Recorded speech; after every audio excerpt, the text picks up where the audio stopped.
Halo teman-teman, kita ketemu lagi nih, bertemu lagi bersama saya Narasri Utami, and welcome back to my channel. Bagi yang baru pertama kali nonton video saya, perkenalkan saya adalah dosen di Mercu Buana Yogyakarta, dan kali ini saya akan membawakan mata kuliah asesmen 1 psikodiagnostika.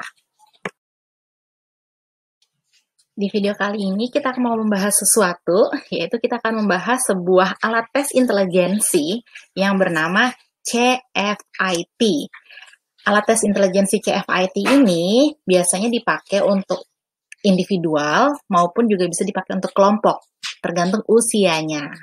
CFIT singkatan dari Culture Fair Intelligence Test. Nah, kalau dari artinya sendiri, kita lihat Culture Fair itu adalah adil budaya. Artinya, tes ini memang direncanakan untuk bisa mengukur IQ dasar seseorang, IQ seseorang individu tanpa pengaruh budaya tertentu. Latar belakangnya diciptakan tes ini adalah ingin membuat sebuah alat tes intelijensi yang bisa mengukur dengan bebas nilai budaya. Artinya jika bisa digunakan di orang budaya Jawa, Sunda, Bali, dan lainnya. Benar-benar bisa mengukur IQ dasar mereka. Jadi pengertian budaya di sini adalah bagaimana lingkungan itu mempengaruhi kemampuan seseorang. Lingkungan di sini bisa seperti iklim budaya, atau didikan lingkungan, atau tingkat sekolah, di sekolah di mana, seberapa tinggi tingkatnya, seperti itu. Perbedaan budaya itu dinilai dapat mempengaruhi IQ.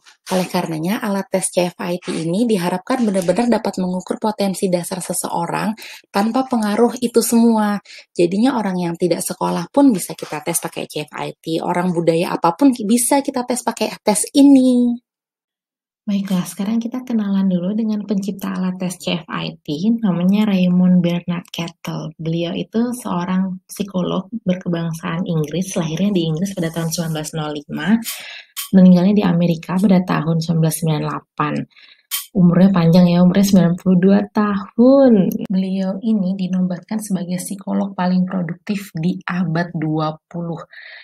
Lihat aja hasil karyanya, menghasilkan 60 buku, 500 artikel, dan 30 alat tes tentang kepribadian, motivasi, dan pengukuran kognitif. Produktif banget ya hidupnya tuh.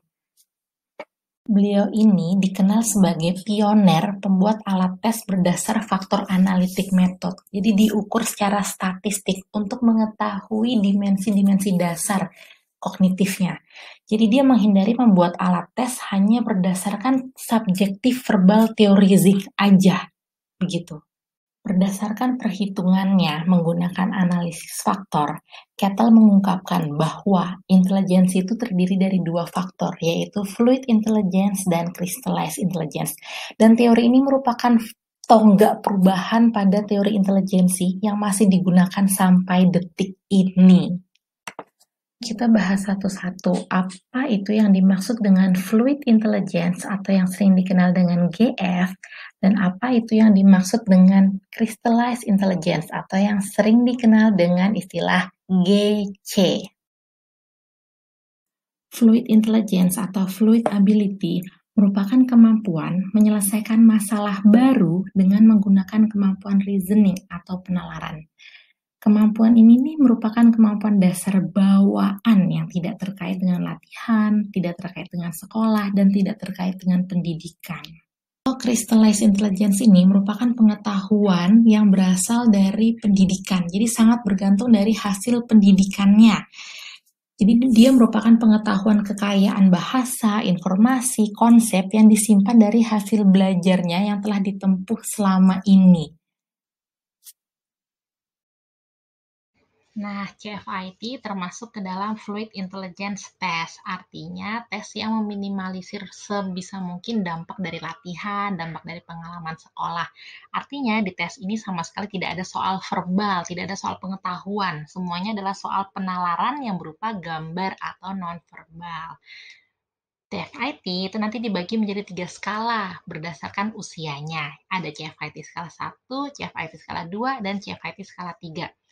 Nah, ini pembagiannya adalah berdasar usia. Artinya, saat kita punya subjek, kita lihat dulu subjek kita usia berapa, klien kita usia berapa, baru kita tentukan dia pakai CFIT yang mana. Ini adalah contoh CFIT skala 1 ya, dia memiliki 8 subtes, ada banyak banget. Memang CFIT skala 1 tuh subtesnya banyak, paling banyak, yaitu 8. Masing-masing adalah ini, ke-8 itu. Kita tidak bisa menampilkan semua gambarnya karena terkait kode etik, maka kita lihat dulu deh salah satu subtesnya seperti ini, subtes MACE di skala 1. Jadi nanti klien disuruh mencari jalan keluar gitu dari masuknya gimana, nanti keluarnya gimana tanpa menabrak, tanpa pokoknya dia harus berhasil mencari jalan keluarnya. Ini adalah contoh subtes MACE.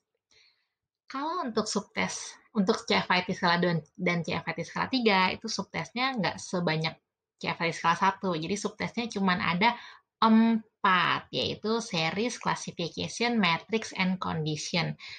Ini kita nggak nampilin semuanya juga ya, kita tampilin salah satu aja. Yaitu kita lihat contoh subtes series. Seperti ini gambar contoh subtes series.